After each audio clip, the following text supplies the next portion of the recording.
This is my journey. Inspired one story at a time, a library of leaders was created. It began as a journey to learn. As time went on, it began to grow. All it needed was a platform, and this podcast was created to listen, to inspire, to share. I am a storyteller, and this is my journey.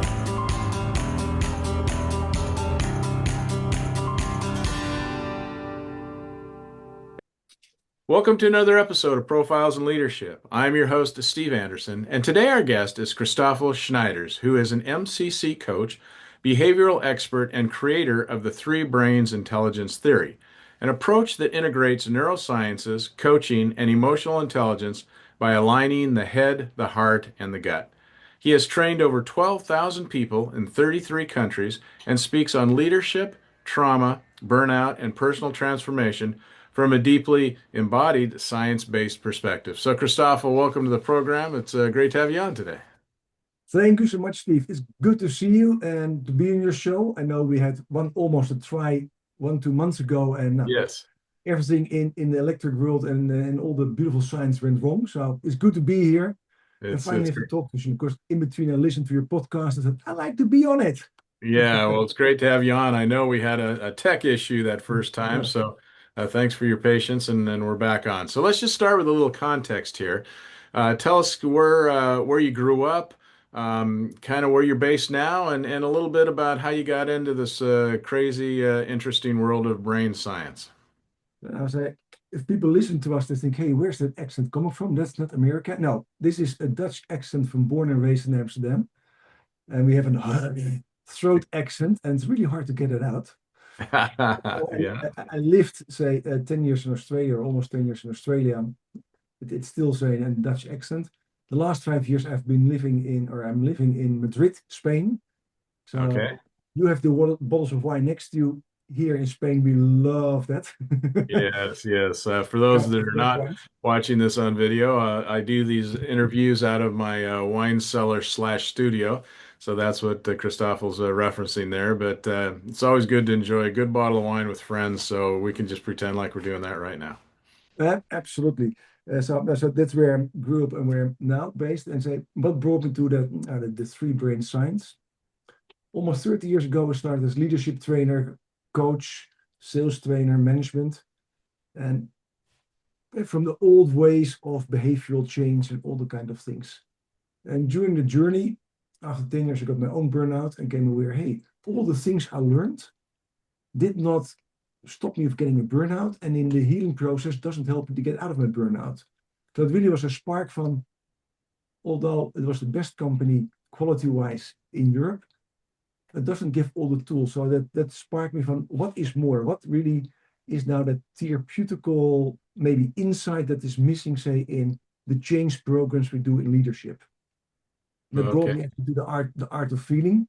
You can call it somatic, the first part of somatic trainings. And on that journey, I always had the question because they talk, also I'm a clinical hypnotherapist, psychotherapist, and especially in that world, they talk always about the subconscious mind. We have to influence the subconscious mind. Close your eyes. Mhm. Just, Steve, close your eyes and listen, let your subconscious mind do the talking. And although I love it, it also was extremely annoying because I always think from, where's the subconscious mind located? So if I talk to Steve's subconscious mind, do I have to talk at his face, at his body, at his toes? And every teacher and guru I followed in all those years never could give me an answer. And Okay. I studied in my early years, I have a BBA in engineering. And as you know, engineers like to have tangible stuff. If we cannot measure it, if we cannot see it, if we cannot change it, it's not there. So that went on that pursuit. And 8 years ago, following a lot of, say, different kind of courses, one Robert Dilts NLP, Peter Levine trauma work, and even following Joe Dispenza, reading a book of Lynn McTaggart, and somewhere they were talking about, say, a brain in the heart. I saw something and a reference of that we have a brain, a heart, and a gut, and I thought, is that really true? Why don't I know that? Why is it never told to me? So I started researching, came to heart math, and it shows actually, yes, we have a heart brain with a brain in the heart, 40,000 brain cells. I hit the book of the second brain of, yeah, by the way, I lost the name, about the gut brain. 500 million brain cells, they're real brains. And by going deeper and deeper, that there are really brains as we have one in our head, and that means they can store memories, they can make independent decisions, and they actually have their own set of objectives. Somewhere I got a light bulb. Maybe is that's the subconscious mind. Hmm. And going deeper and deeper, and you look at what kind of neurotransmitters does the gut actually is capable of releasing. What is the heart capable of releasing? What's the head capable of releasing? You can also come aware, hey, there are different kind of objectives, of strategies, what they can do. And from there, I formed somewhere the concept of the three brains intelligence. Then in that process, I came aware there was a book written, Multiple Brains, by an Australian professor who pitifully died in the process. I was actually writing my first book, who already wrote about the three brains, did a lot of research about it. So I connected with him just before his death. He could confirm actually what I thought, that we have three brains and that we could have connections with each other. And then I thought, okay, if that's true, let's play with it. So I introduced in my trainings of psychotherapy, NLP, leadership, started to coach and work on therapeutical way with people, and it just worked. Yeah, yeah, And I fascinating. thought, okay, although the research is not really there, you have just one thing. You have two kinds of research, Steve. You have, say, the medical research. You do research, double blind, and you test and come where it's true. Or you have evidence-based research. Hey, there's evidence, and based on that, actually, you can create a theory. Now, from that part, three brains intelligence is there. Yeah.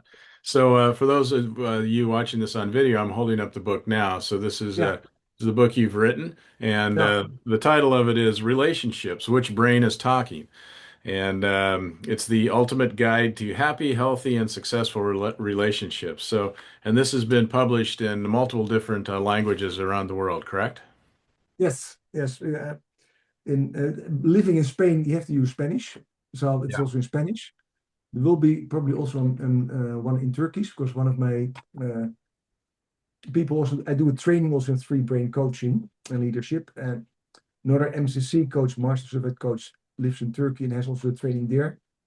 So I'm also putting it in that language, and probably it will also be, no, Spanish will be done. Will also be in partnership in South America. Will start up probably this year. So that's Okay. wider and wider introduced. Great, great. And you go around and coach and do seminars and whatever around the world as well, Yeah, correct? yeah, yeah. Who was this? Yes, because Yeah. my ambition is to make it just as known as emotional intelligence, and not, and then not NOT, not from the ego perspective. But if you think about it, when we make decisions in general, most people follow their gut feeling, maybe follow their heart, maybe follow their head. Most of them don't use really some, okay, let's really make it clear in my head. Let's ask my heart what is wise, and let's ask my gut what is wise. And from there, now, make a next decision. If you look at Yeah. the world, and if you would integrate those, what is the result? That you don't just follow your gut feeling, what actually is great for self preservation and for success, but does not take into account anybody else. Yeah. It does not take into account most times what is wise to do in long term. So you can create a better world if you integrate all three of them. The emotional intelligence is one part, EQ is another part. This is actually, in my opinion, the missing link for leadership and for people to make the life as good as it can be. Well, it really intrigued me because a lot of these things we've heard of before through a lot of different disciplines, but yet I like the science-based justification for it, so to speak. Like we've always heard about, well, it's I have a gut feel, but now Yeah, we know that through the vagus nerve that the gut actually has a connection to the yeah, brain through the vagus nerve, and as you describe in the heart as well. So I think it's really interesting to look at them in those three different ways. So what happens when those three brains are not aligned? yeah. How many times, and dear listeners, I would say raise hands, how many times did we not think after we made a decision? that we have something like, oh, I regret it a little bit. I should have thought about it longer. Or maybe I just should have followed my heart. Why didn't I listen to my gut instinct? And when I'm in a workshop or in a seminar or something else, and I ask the question, just raise hands who once had that. All the hands go up. Hmm. And so when they're not aligned, you follow one. And what's now, I would say, the pity? The only brain that knows future and past is in your head. That's the only part that knows time. So that one can predict what will happen next week if I do this. Your heart and your gut do not. They always think what is good for now. Yeah? Hence, if you look around, if it's now obesitas or addictions or now falling for the wrong partner, why do we do that? Because now we want it, now it gives satisfaction, now it is good, and we don't think about say what will be the future past. So if you follow one or maybe two, your decision will not use all your wisdom centers. It is almost like you have three extremely wise people in your room, and you just listen to one.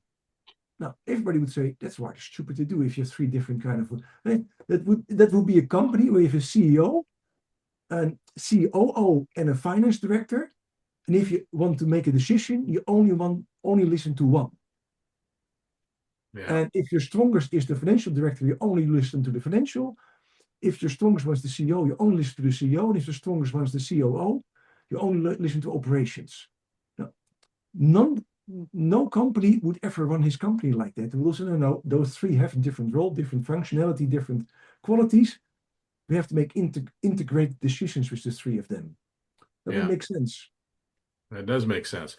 And how do you brought up the term earlier, and one of the things that everyone seems to be highly aware of today and talk a lot about is burnout. So how does burnout relate to these three brains as you described them?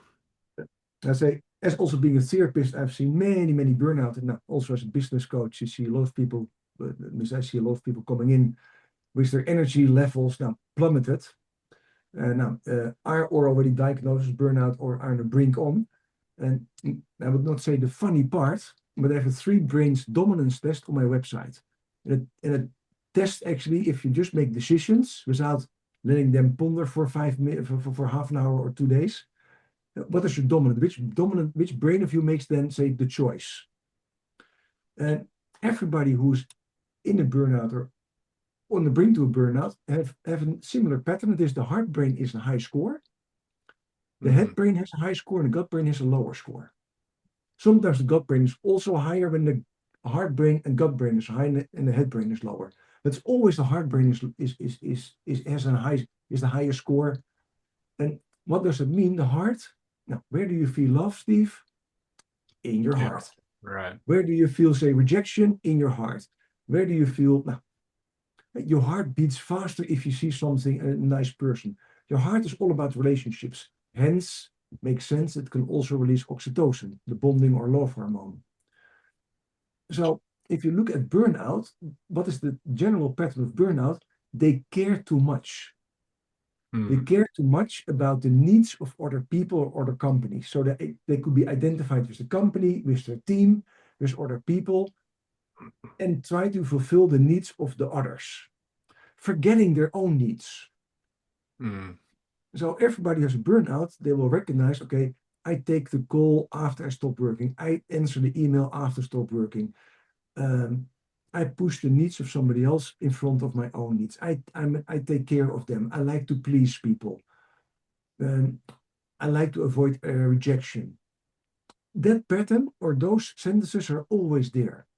The sentence, I think about myself and stop is enough. And if they mail me on Saturday evening, now Monday morning is the first thing they get an answer from me. I don't care. I don't open my email on Sunday.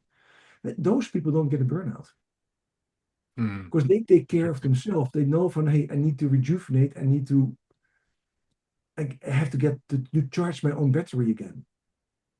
Yeah, so I think what I hear you're saying there is that you need to make sure you take care of yourself first, otherwise you're not all there.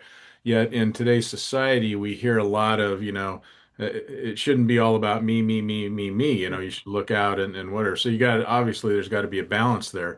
But it sounds like what you're saying is burnout is that the heart is out of balance at that point. It is out of balance. The gut, like if you work in a company, and you see it now also now with AI and Zoom, and now what is the benefit of Zoom? Now we can talk to each other, Steve. That's great.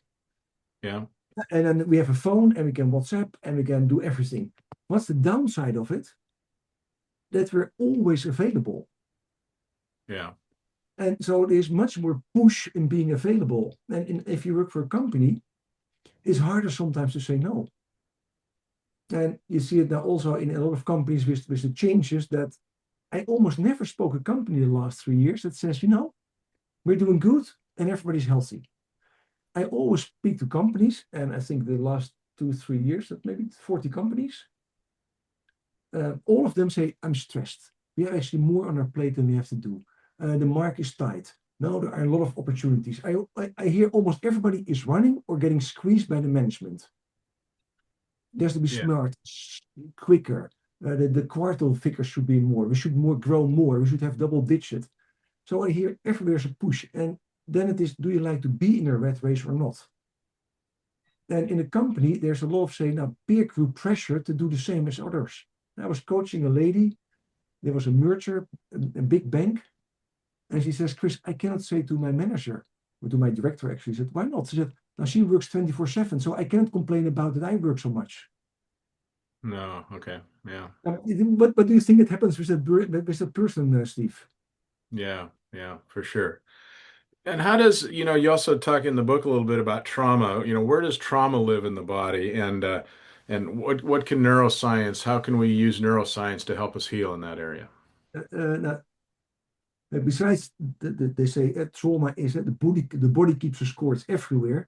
If you like to know where it's really memorized as a real memory, it's in your heart and your gut.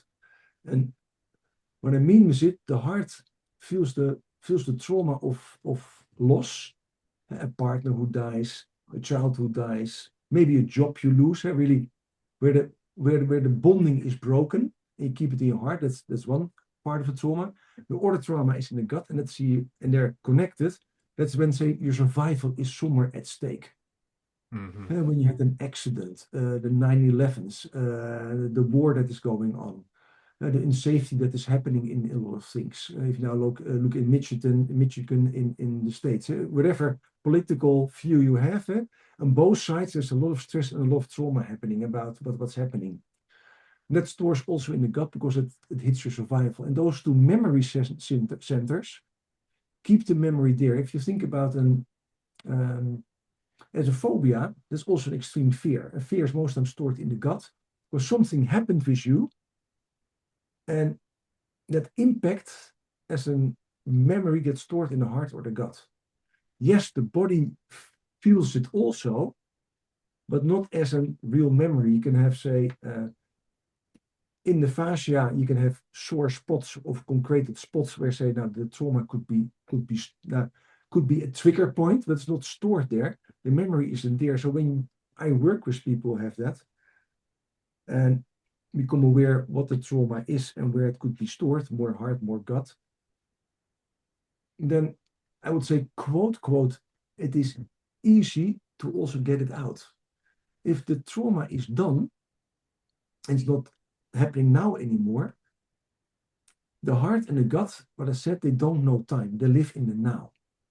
So when Hmm. something really impactful happens, they store this memory. I have to be careful of that, or I have to take care of that. That was, but they never learned it's over. That post-traumatic stress syndrome, okay, I'm not in Iraq anymore. I'm not in Iran anymore. I'm not there anymore. The gut or the heart don't learn that. Okay, that person maybe passed away, but there is light at the end of part of the tunnel to finish the cycle. The moment you, in my words, you teach the heart or the gut, it's over. You don't have to store this anymore as an emotional memory, but more as now, it happened once, learn your lessons. It's wise not to put your hand on the hot stove. It's over. Like I think every child once fell on their knees, maybe broke something, put a hand on a hot stove, or did something what could be, say, traumatic. Most adults are not traumatized by that anymore because the emotion and the memory are split. And adult trauma, a lot of times those are still connected. Now, the moment you teach it, it's in the past, it almost drops out of the whole system. And in my book, you see in the end word, my thank you to a lady in Australia who came to me because she was drinking 2 bottles of wine daily. So we love wine, but not 2 bottles of that Yeah. daily. In And moderation, yes. that moderation, she had uh, say a sexual abuse history from a friend of her when she was 16. She had actually an abortion when she was in her 20s because now it was say an accident and she didn't want to have a child. And they were still stored. The moment actually in one session, there was really one session, in one session we could disconnect that. And she was really open for the change. We have to say she was really everything, all the parameters were great for doing that session in one session. It dropped out. And the next time I saw her, I said, Chris, I don't know what you did. One, I'm now a moderate drinker, so I take 1 glass a day if I want.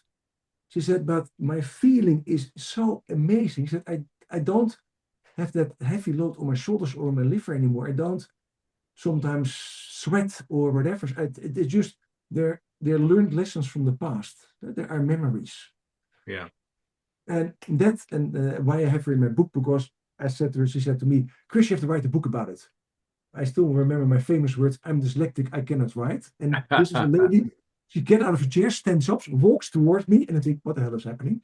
She really almost face to face looks at me and said, listen to me, boy. Okay. In a strong Australian accent, if I can stop drinking in one session, I don't cry anymore about about the abortion. I don't cry anymore about my sexual abuse. Then don't give me this beep excuse. And the beep were at least 5 swearing words.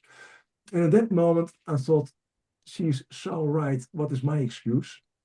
That's why I started writing the book. But after her, I saw so many people who in 1, 2, 3 sessions drop something or let something go that they worked on for a long, long, long time. I do a retreat about 3-brain coaching and have master coaches there. And it is a different topic, but one lady was sitting there and said, Chris, that what you now did, this also works for fear of flying. I said, probably yes, what's your issue? Now, she almost once crashed with a plane or with the plane she was in, so it's a trauma event. I said, of course, I don't know, but let's go for it. In 45 minutes, gone. She had to flew back to the States because the retreat is in Spain. She flew back to the States and actually she called a friend in another state and flew to her friend in another state because she was so happy she could finally visit her friend again. Yeah. And, Yeah. So interesting. and those things, they make, you can hear me, I can talk hours about it, will not do that. Yeah. But it is so amazing when you become aware how trauma really works. And of course, it does not work with every trauma in 1 or 3 sessions. So let's not now say, okay, we found the egg of Columbus and it's always, but many of them fall away. And of course, if your kid dies, what is a different kind of almost sometimes of level of emotion, because really your heart is broken and there is a grieving process in it that will not be solved in 1, 2 sessions. So let's be honest in that one, because grieving also needs time for the whole body to adjust for a new future.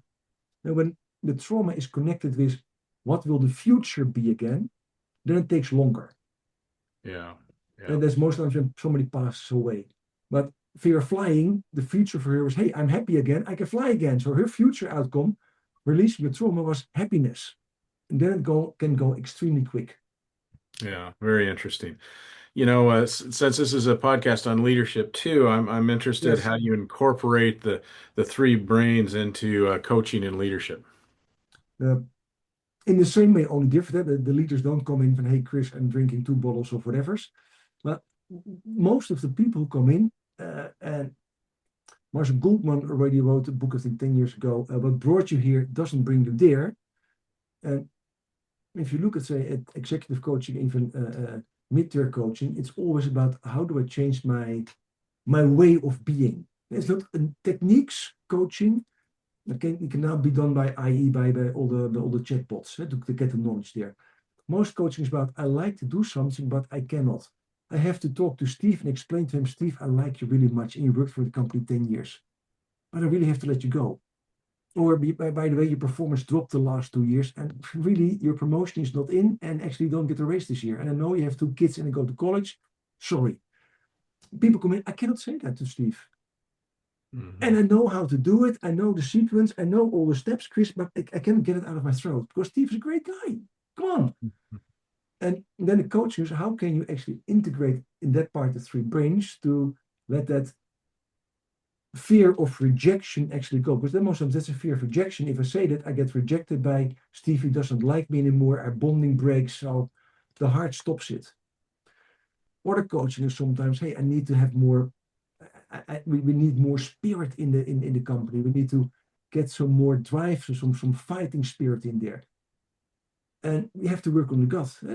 They're sweet and they need a little bit more sparking up. And the performance has to be done. And so I coach them on, in my words, and that's the title of the book, which brain is talking, and it's actually which brain is silent. Because 9 out of 10 problems is they follow the dominant brain. They try to solve the solution with the brain they always used. Now, that doesn't bring them the solution because that got stuck. Or they don't listen to the silent brain, and that most times that gives the answer. So I listen to them. So they come with me a topic, whatever it is, and it's okay. So I listen to them and think, hey, I hear you a lot of logic in your story. So just imagine you would follow your heart. What would you do then? Follow my heart. I never follow my heart, Chris. Okay, and just imagine you would do it. I don't know how to listen to my heart. And actually come in, hey, how can you start listening to your heart? Or what would you do if you follow your gut, my gut?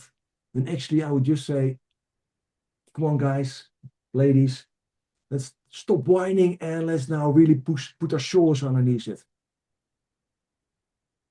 Okay, what stops you from saying that? I never had that role. So then you have to train them, okay, how do you get in your gut system and dare to push and just make it happen? And what you see then, the coaching comes on a different level because they become aware actually, hey, something inside me, but we can call it limiting beliefs, we can call it experiences from the past, stop them from going here. Because what stops you? It is your upbringing, your limiting beliefs, the experiences you had in your life that somewhere stop you from doing something new because you have to get out of your comfort zone. And when you know the three brains, you know actually which brain is keeping you in the comfort zone. And the moment you teach that brain, coach that brain, the benefits to stepping out of the comfort zone, it's almost done. And the beauty is, if you do that, really the leader or the manager transforms because that block they had is not there anymore. So in the future, they can do it all by themselves. They don't need coaching or other kind of things because they have a new belief, a new experience. An old experience is not painful anymore. It's gone. Yeah. Yeah, very interesting. You know, you say in the book too, we need to break out of the stereotypical thinking that we need to let our heart and our guts become more dominant and not the head brain. So I think what you're saying in those examples is that the head brain kind of takes over and discards what the heart and the gut are thinking, and so you need to tap into those more. Yes, I teach also on an MBA and also on Georgetown University. If you look at your own schooling, college, and university, Steve. Where's the focus on? Is it on is it on social interconnection and styling? No, it's head brain stuffing about finance, math, engineering, formulas, profit and loss, marketing plans. So it's all head brain kind of knowledge. And Yeah. in a lot of MBAs, it is survival of the fittest. You have to get the highest scores. You have to do this. You have to do that.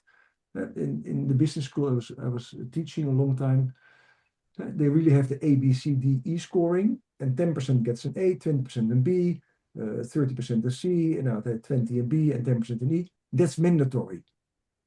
Now, D and E you don't pass, so people push themselves to get higher with all means. It is really survival of the fittest in the MBAs. So you train a lot of gut brain in there. So the heart brain is less trained. So if you then see them in the real world, they use the logic to make the decisions and sometimes use the gut to make it good for them. And then somewhere in the teamwork, in the connection, in how do you bring the message, it forgets. And I spoke to a leader, I think last month, and he just had a top up of one of the master MBAs. I will not call the name. And he said, Chris, but I did a summer MBA, 2 months. And actually, what you're saying, what they're saying is really couldn't be more opposite. And he was talking really from, he learned there to do really a lot, so A, B, C, D, E, for whatever kind of process. And I talk about, okay, so listen, say you talk about your team. So you would just sit down with all your team members and listen to them and really come aware. You would step in their shoes and look from their perspective what's happening and how you could make it happen. So from a team perspective, way to work on this and make sure you're considering all those pieces. You might just say, here's what we need to decide, and here's what my head would say, here's what my heart would say, and here's what my gut would say. And then you try and look at those three, and whether they're balanced, then you make the best decisions. Absolutely. Absolutely. Yeah. You let the COO, the CEO, and the CFO talk. And maybe also the CHRO and the CRO if you have risk management there. Actually, let all the different competences talk, and then you get the best decision. Because if you like to have a new production unit, it also makes sense to listen to the finance director. How can we finance that? It also is nice to listen to the CEO and how does it fit in our long-term strategy plan. Mhm. So it is actually putting all those pieces together. So it's exactly what you say. It does not mean you don't then sometimes just follow your heart, follow your head, or follow your gut, but at least you know what are the consequences of the other ones. Yeah, yeah. You also talk about material things don't bring personal happiness, and I think it's interesting you coming from somewhere else in the world. So you say that USA ranks only 18th out of 150 countries as is the most prosperous country, yet USA performs poorly on social measures. So Americans take more antidepressants than people of any other country, and there's just too much emphasis on the head brain, is kind of what you said in the book. So if you look at Americans, we spend too much time in the head. Much too time in the head, and then followed a little bit by the gut performance issues. You have to make it or lose it, win it or lose it. So it makes sense. If you now think about it, Steve, where's your immune system located mostly? In your gut system. Yeah. Uh, the other system is your heart. There's research shown if you put people, say, a long time deprived of social connection, they almost die. They did the research with rats. Let's put humans aside in rats. So the testers rats. They gave rats a boring environment and water and cocaine. All the rats became just drug addicted like crazy. They Mhm. killed themselves just licking all the cocaine. They put the same rats in a social environment, more rats in one cage, some little things they could play with, and some other kind of stuff. Almost no rat took cocaine. Now, Interesting. if you now think about, say, now besides the Zoom world, how America is partly organized, it is as a part, you cannot put the whole America in one little basket. That would be totally unfair. But it is a general culture of the American dream. The social network is less in that part, done by the government. So people have to perform to do so. The working culture in ours is much more than in a lot of Western European countries. It doesn't mean it's better or worse, but you see, say, some traits happening there Hmm. that makes it stronger. And I say, and this is data coming from, say, now where you put one country like America, 51 states in one little bucket. So we have to be extremely careful but put it all in one bucket. The same as you put one Europe in one bucket. But you see there are general trends in it. By the way, in some Western European countries, in Europe, you see the same tendency going on as in the States nowadays. But yes, but also in pharmaceuticals, yeah, America is the biggest, almost one of the biggest producers and the biggest users. and Yeah, yeah. That that doesn't also surprise makes sense. But there's one thing that also makes sense because in America, uh, advertisement for medication is free me. Yeah. and it's allowed. On television, you say, ask your GP for now ABC. in most West European countries, that's forbidden. Yeah. Now, there's also a different kind of thing in that. In Europe, you don't know all kind of medications. You have to go to a doctor, then you hear them use something. In America, everybody knows about all the medication because you can see it on television or in the newspapers or on social media. And there's Yeah. also a difference in that part, I have to say. Yeah, that's really interesting, which again speaks to if you hear it and see it a lot, time after time after time, then it gets stuck in the head, and that's when your head really takes over. Yeah. Because they think I need a solution for ABC I have. And then this beautiful thing upstairs says, hey, I saw 5 times an ad with a guy who looked shitty. And after taking medication, was totally happy and jumping again and playing with his grandkids, cleaning the car, kissing his wife, so goodbye. What kind of medication was it? Oh, yeah. And I remember there was a red box and it had these letters on it. So this beautiful thing gives you a solution for your shittiness Yeah. because it knows it. Yeah, so this beautiful thing upstairs remembers and gives you a solution. But if you feel bad, what happens with the vagal nerve, the ventral vagal nerve, the vagus nerve you said, 90% of the communication goes upstairs. So it comes aware what the body does. It does not feel happy. Hormone imbalance based on the unhappiness, sends out too much cortisol or whatever it sends out.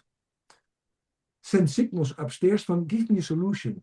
And then your beautiful head says, okay, a solution. Hey, I know it. And it happens if you don't get educated in that part, as we as in Western European countries are less educated, it does not know the solution. So what do you do in Western Europe if you have that issue? You go to a doctor Mm. first. Maybe nowadays you go to IE and ask, I have these kind of symptoms, what do I need? Having said that, if you do that most times, you come aware you're dying within 3 months.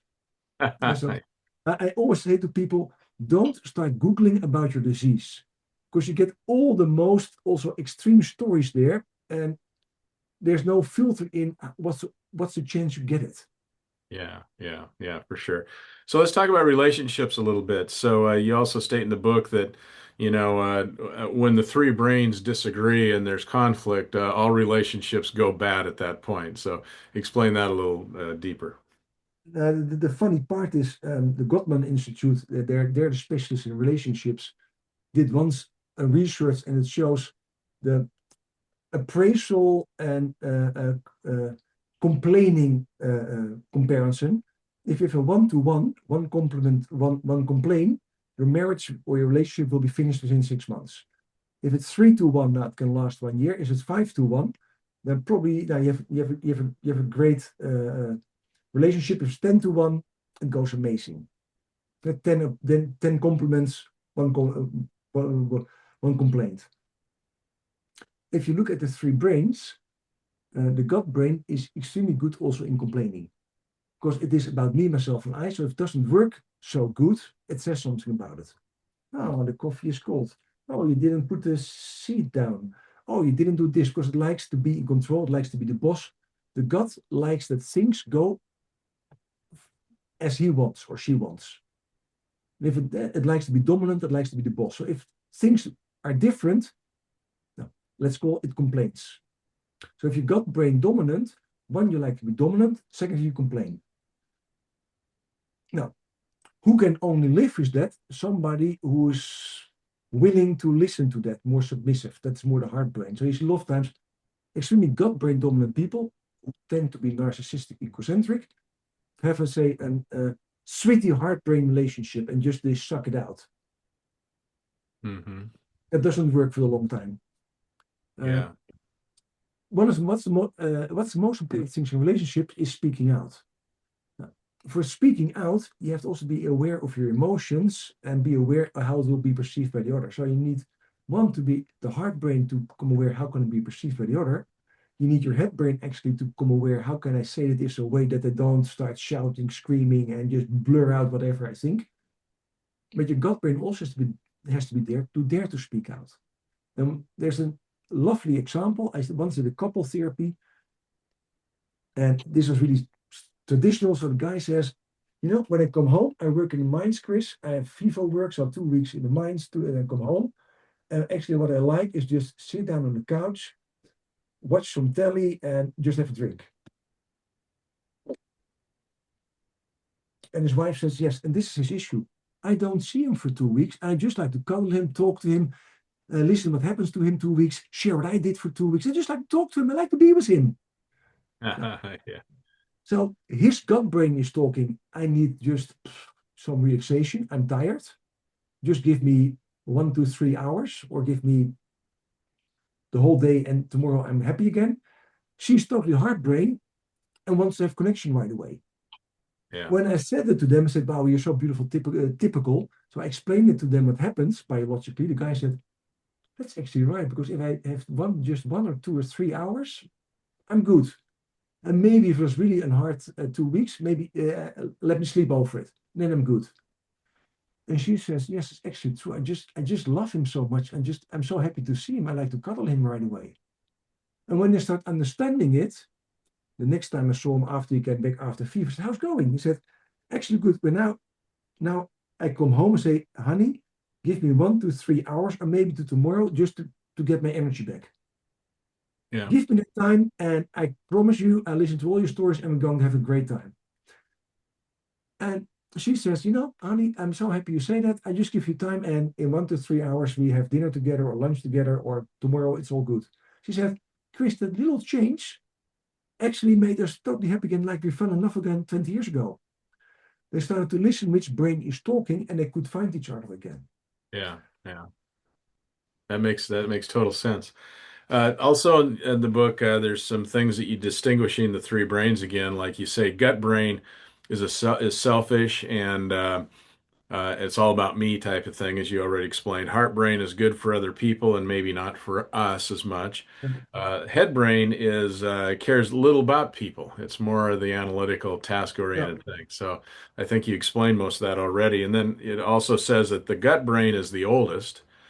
yeah, The heart brain, um, uh, you know, it, is shared with all warm-blooded species. That's something that, the heart brain is, and the head brain is the last to evolve.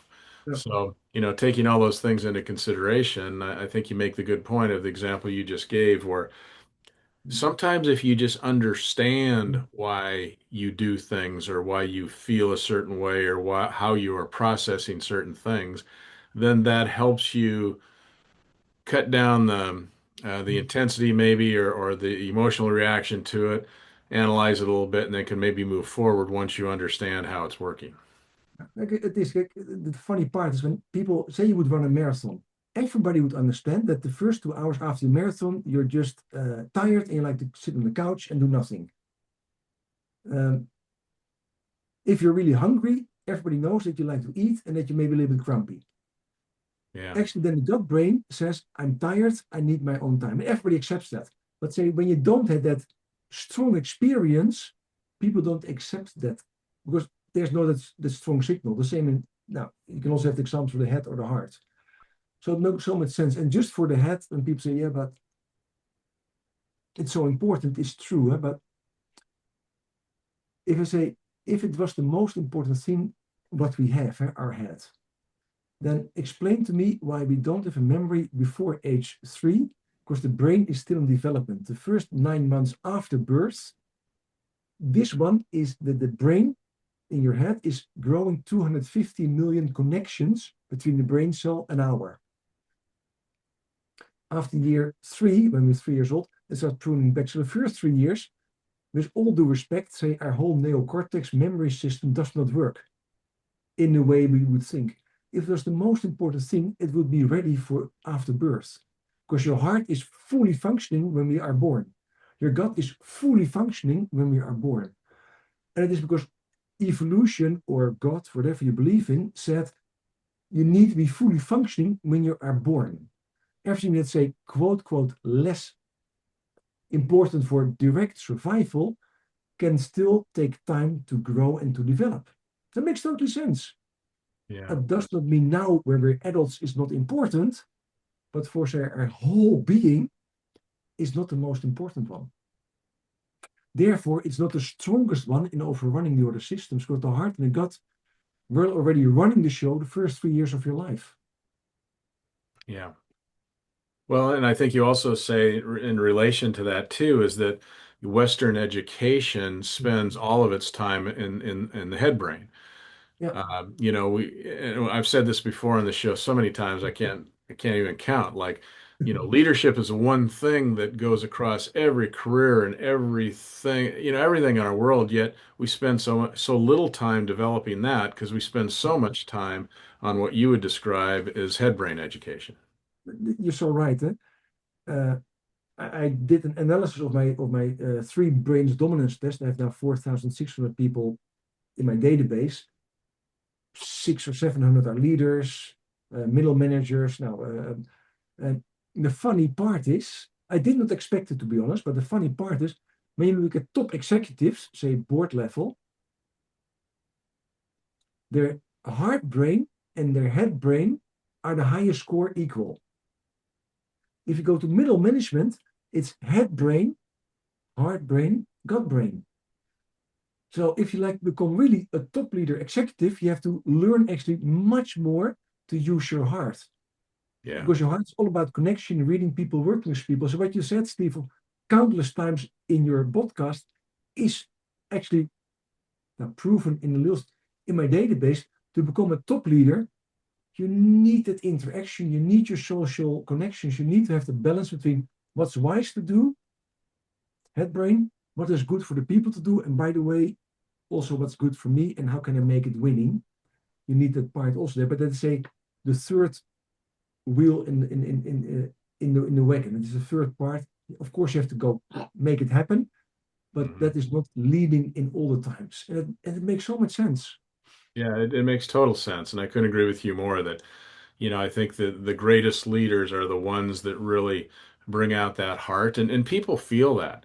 I mean, you Yeah, can be extremely intelligent and smart and have all the head, information and say the right things or whatever, but people feel the heart. So when you lead from the heart, people know that, and they're more willing to follow and do what you need them to do because they feel something. yeah. No, you're so right. So that makes so much sense. That part what you say. Yeah, yeah, for And the sure. funny part is that, and I did not really expect it so much, but it made sense when I thought about it. My database and 600 leaders and middle managers prove, and then later also middle managers Yeah, 500 prove actually based on their scores, it's true. So the yeah. funny part is, I had recently a talk to one of the top leaders, and I did this. He had a score, and he looked at the score, and he actually saw my article, what I wrote about it. Said, "Hey, Chris, I think I should train my heart brain, in your words, much more if I look, say, the average scores of top executives and look at my score." So my objective is actually heart brain coaching, although I don't know what it means, but you're going to explain it to me. Yeah, yeah, for sure. And, Well, and I think it's true. I mean, it just makes sense if you're inexperienced and you're not confident and you don't have as much to go back on, then you're going to try and lead by using your head brain. You're going to try and lead by saying, "Oh, I need to do this. I need to do that." It's more task oriented, whatever. But yeah, when you're confident and you're experienced, you will just approach it in a different way, which again goes back to that heart brain where you just know where to go because you've lived it before, you know what works, yeah, and it isn't so analytical. It's more like experiential. yeah. And the funny part, you're right, because that person was in his beginning of his 30s, extremely intelligent. Really, his whole career, he was where he was, or she actually, um, because extremely smart and doing all the right things. And Yeah, now she was leading a huge team, and in that team, multiple teams. So basically, the span from 20 people going to 250 people. So now she had to manage, say, how do you motivate 250 people? And the funny part is when you say about, she said, "Now I have to train my heart more." Um, it is rather easy because it's not something just from okay, ask questions and those are all the techniques. But if you start learning to listen to your heart and start trusting your heart and opening your heart, actually all the skills follow. Because the moment you open your heart, you're willing to listen, you're willing to ask questions, you're willing to empathize. So the yeah, funny part is, and I've seen it now once, twice, we work on saying, now, in my words, opening the heart. And after the second session we had, she came back to me already in the WhatsApp. She said, Chris, it's amazing because we talk more now. So in my words again, opening the heart. And now when I go with teams or in meetings, listen also from the heart. I said, but actually what's happening, my listening skills are improving, my questioning skills are improving, my empathy skills are improving, all my skills are improving, but we don't coach on skills.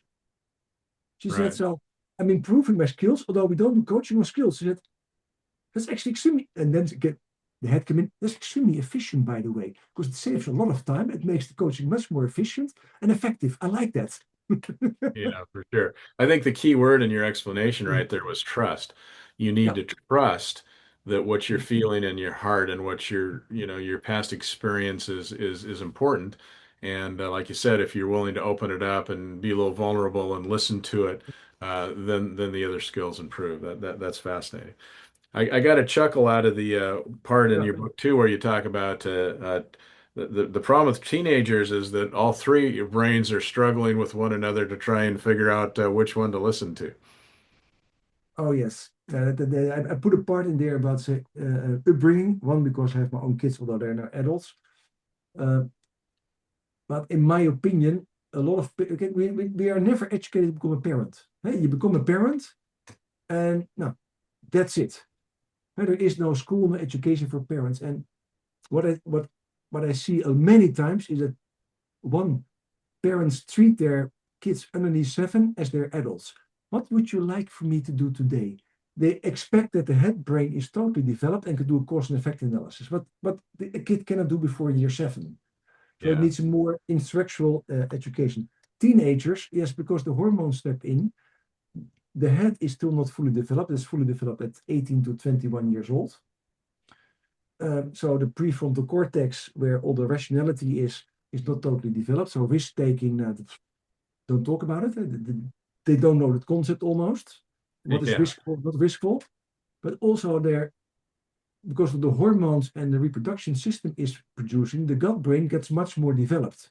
Because the gut brain is also a reproduction system, so it gets much more now messed up. yeah, The heart brain also then gets messed up because on one moment you start liking boys or girls or whatever more in a different way. So there actually are communicating from how do we deal with that, and then also what totally is normal in life is that you create independence. And look at the birds who are almost thrown out of the nest by their parents to have their own life. Now we don't throw out our kids to have their own life, but it is extremely normal for kids to become independent. And for independency, it means also your gut brain and your heart brain, also your head brain, need to get developed. yeah, And a different kind of attachment with your parents, a different kind of me, myself, and I is happening there. So they are, all three of them are somewhere totally in a development phase massively. And then as a parent, if you know that, you can also deal different with it. That on one moment your kid is rational, the other moment they're emotional, the other one they're obnoxious, the other moment they're listening, and then you start knowing the pattern what's happening. And to be honest, and knock on wood, if you do the first 12 years, quote, quote, good, 9 out of 10, those other formative years after 12, when all the hormones step in and become teenagers, are actually also going good. And it makes sense if the foundation is good and you brought your kids up with unconditional love. We love you always, but doesn't mean we always like your behavior. You learn them yes is yes, no is no. You learn them boundaries, and that if they do something behavior wise, you can have a praise or you can have, say, a reprimand. That does not mean their being will be, say, changed. Then when they become 12, 13, 14, they have that foundation. I'm good enough. I know there are rules what I can and cannot break or mess up with. Then those teenage years are going neither of them great. hmm, To be honest, most parents, when they say, oh, my kids are horrible, if I knew the parents from earlier years, you could already see when their kids were 3, 4, 5 years old that this was going to happen. yeah, And I don't know how it's with you, Steve, and I don't like to bash all the parents, but the first 7 years you have to educate your kids differently. Yeah, for sure. What's one simple step that someone could take from today to align their inner decision makers? The simple one, and it doesn't mean you right away get all the answers, is when you do something, really think about three questions.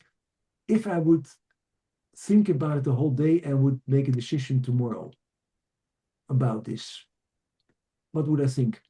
So you give actually the head the space to do a future uh, um, thought process and prediction, and then you get somewhere and cause and effect analysis. The second question is, say I would just follow my heart, and I would feel about how it would affect, say, the people I love, I connect with, or who are working for me. What would I do? So you can get, say, an empathy question. The third one, say, just I would follow my gut and really would do what is good for me and to make successful and make it successful for my role, for my objectives, for wherever I work in, what would I do? Yeah. And it doesn't mean all three will be answered because this one can give the one in your head can give words. The other one gives sensations. Oh, I get a warm feeling when I think about this. Oh, I get a little bit cramp in my stomach when I think about this. So a lot of times they communicate the sensations, but when you sit with it, you become aware actually what it means. And then you can have maybe three different perspectives, and you start aligning them from, hey, so what should I do that I get a good feeling about this in my heart? Hey, what should I do? I get a good gut instinct about this. Or that I really think it through and tomorrow I'm still happy about it. And at that moment, life changes. Hmm. Yeah, that's very well said. So, in anticipation of our discussion today, what haven't I asked? What haven't we covered that you want to be sure and get into the program today? Now, I think you did an amazing job in your preparation, Steve. Really, all the kudos to you, because one, you read the book. Secondly, you touched all the topics we learned from relationships to child to what we both love, also the business world. What makes it? How can you make it happening? So I can only give you a huge compliment, and I just want to give you a huge compliment. You did an amazing job. Well, thank you so much. I appreciate that. So, at this point in the interview, Christoffel, I always ask my guests the same common question, and that question is, in relationship to leadership, what is a pearl of wisdom that you could leave us with today? In leadership,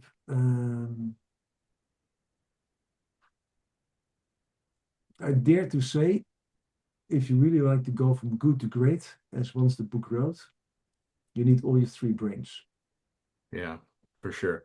Well, Christoffel, this has been a fascinating. I love the idea. I love the brain science behind it. A lot of these things, as we said earlier on, we've heard about and talked about, but it just helps, especially some people that are more analytical in nature and want more specific answers can help answer some of these gut feels or these heart So, feelings and so on. And I think it makes a lot of sense. So. It's a great book. Something really makes you think and consider all three of those. And I think if we all did that, we'd be a lot happier, as you say, and probably make better decisions. So appreciate your time today. Nice work on the book, and I wish you luck going forward. thank you, Steve. You the same, and keep on going with your beautiful podcast. Okay, thanks so much. Well, take care. Have a good rest of your day, and hope to hear more about it as we go. Thank you for listening to another episode of Profiles in Leadership. To listen to all my interviews, subscribe to Profiles in Leadership with Steve Anderson on Apple Podcasts, iTunes, and many other popular podcast platforms. Some of these interviews are on video, and you can search YouTube for Profiles in Leadership with Steve Anderson. You can also access the entire library of interviews on my website, orange.coaching.com, and that is orangetheword.coaching.com, and go to the Media Center and click on Podcasts or Video Gallery. You can also enter the website from pilpodcast.com.